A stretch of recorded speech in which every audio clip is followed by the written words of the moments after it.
எங்களை மீறி அந்த துறையால எதுவும் பண்ண முடியாது மேடம். பண்ணவும் விட மாட்டோம்.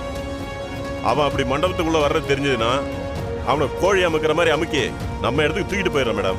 டேய் சும்மா பேசிட்டு இருக்காதீங்க. நேத்து கையில கிடைச்சவன் நம்ம கிட்ட இருந்து தப்பிச்சு போயிருக்கான். திரும்பவும் சொல்றேன், அவன் இங்க வந்தா நாங்க இத்தனை நாள் போட்டு வச்ச மொத்த திட்டத்தையும் அவன் தவிடுபொடி ஆக்கிடுவான். நான் இவ்வளவு தூரம் சொன்னதுக்கு அப்புறமும் அவன் உள்ள வந்தான்னு வச்சுக்கங்க, அதுக்கப்புறம் உங்க எல்லாரையும் தொலைச்சு கட்டிடுவேன். அப்படி எதுவும் தப்பா நடக்காது மேடம், நாங்க பாத்துக்கிறோம் மேடம். அவன் கண்ணில் பட்ட அடுத்த நிமிஷம் என்ன கேட்கணும்னு அவசியமே இல்லை. எதை பத்தியும் கவலைப்படாம அவனை போட்டு தள்ளிடுங்க. அதுக்கப்புறம் அவன் பாடியை எப்படி டிஸ்போஸ் பண்ணணும்னு நான் உனக்கு சொல்றேன். போங்க, போய் கேர்ஃபுல்லா இருங்க. Okay madam. டேய், மண்டபத்தோட மொத்த கண்ட்ரோலும் நம்ம கிட்ட தான் இருக்கணும். ஓகே. நம்மள மீறி அவன் உள்ள வந்துடக்கூடாது. சரி, போய் எல்லாரையும் மண்டபத்தை ரவுண்ட் அப் பண்ண சொல்லு. ஓகே.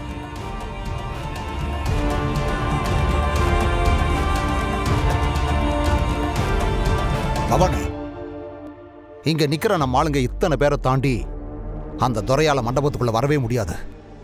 நீங்க சொல்றது சரிதான், ஆனா அவனை அவ்வளோ ஈஸியா எடை போட்டுற முடியாது. நேத்து அவன் நாம அத்தனை பேர் இருக்கும்போதே நம்ம கண்ணில் மண்ணை தூவிட்டு தப்பிச்சு போயிருக்கான். அவன் ஒரு முடிவோட தான் இருக்கான். இன்னைக்கு நம்ம முடிவு என்னன்னு அவன் தெரிஞ்சுக்குவான்.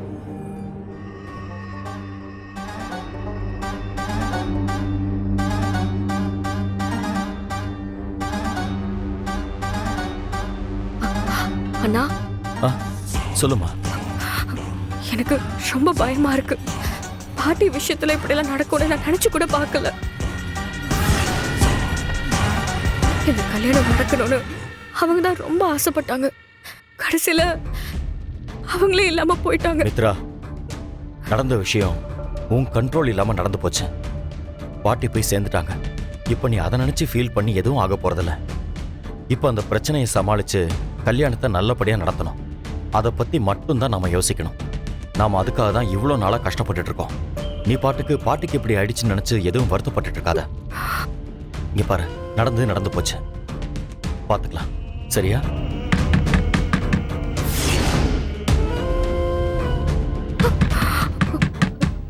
அண்ணா, இரு, நீயே காட்டி கொடுத்துறாத. ரிலாக்ஸ்டா இரு. நீ ரிலாக்ஸ்டா கல்யாணம் பண்ண மாதிரி இரு. நான் போய் பார்க்கறேன்.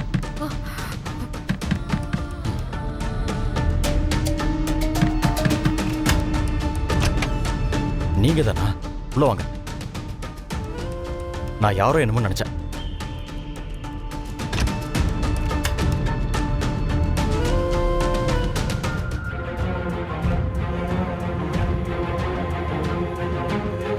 எல்லாரும் இங்கதான் இருக்கீங்களா? ஆமா நந்தினி. பாட்டி எங்க?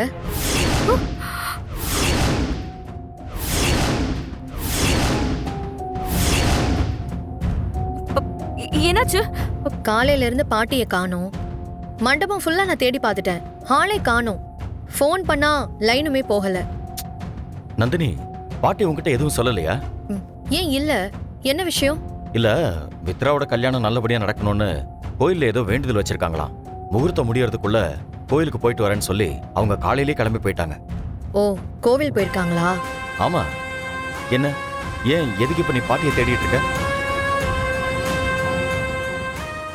இல்ல, பாட்டியை காணோம்னு கேட்டேன்.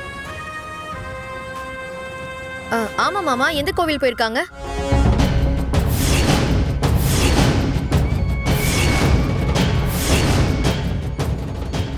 மாமா, இங்க பாரு, பாட்டி எந்த கோயிலுக்கு போயிருக்காங்கன்னு தெரிஞ்சுக்கிட்டு நீ என்ன பண்ண போற?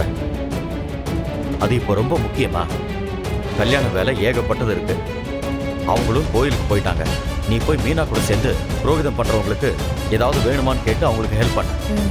பாட்டி வந்துருவாங்க, நீ வேலையை பாரு. போ. சரிங்க.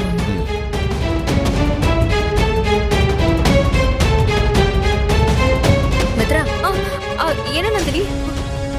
ஒன்றும் இல்லை, எனக்கு என்னவோ ஒரு மாதிரியா இருக்கு மித்ரா. எனக்கு என்னன்னே தெரியல.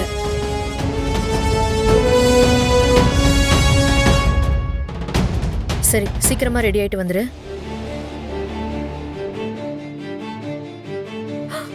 ஐயோ, உண்மையை சொல்லு பாரதி, ஆதி உன்னோட புருஷன் தானே? பாரதி சொல்லு பாரதி. இனிமே உங்ககிட்ட நானும் பொய் சொல்ல விரும்பல. நீங்க சொன்ன விஷயம் உண்மைதான். ஆதிதான் என்னோட ஹஸ்பண்ட். ம். ஏன் பாரதி, உனக்கு என்ன பைத்தியமா பிடிச்சிருக்கு? இத்தனை நாள் ஒரே வீட்டுக்குள்ள புருஷன் பொண்டாட்டி 2 பேரும் இருந்திருக்கீங்க. அதை யாருக்கிட்டயும் சொல்லாம மறைச்சிருக்கீங்க.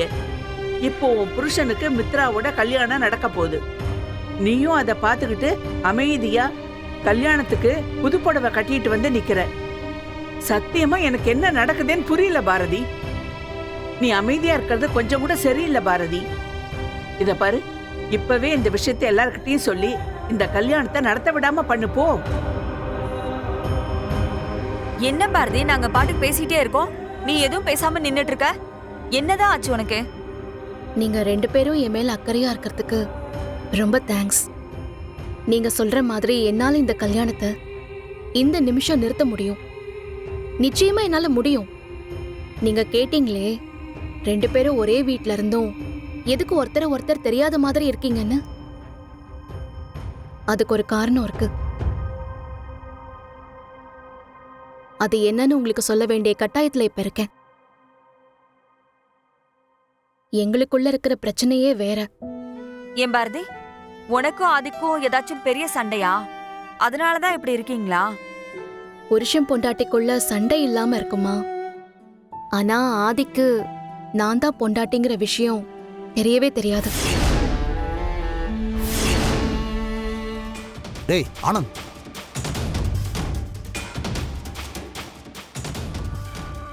அப்பா எதுக்கு கூப்பிடுறாரு? ஏதாவது டவுட் வந்துருச்சோ? ஆனந்த், உன்னை தாண்டா கூப்பிட்டேன். பா, என்னப்பா சொல்லுங்க.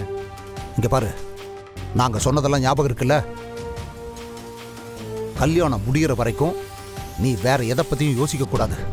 யாருக்கிட்டையும் எதுவும் பேசாத. ம், உனக்கு புரியும்னு நினைக்கிறேன். எந்த பிரச்சனையும் பண்ணாத, சரியா? ஆ சரிப்பா, என்னால இந்த கல்யாணத்துல எந்த பிரச்சனையும் இருக்காது. ம், சரி, நீ கிளம்பு. ம், வாங்க வாங்க.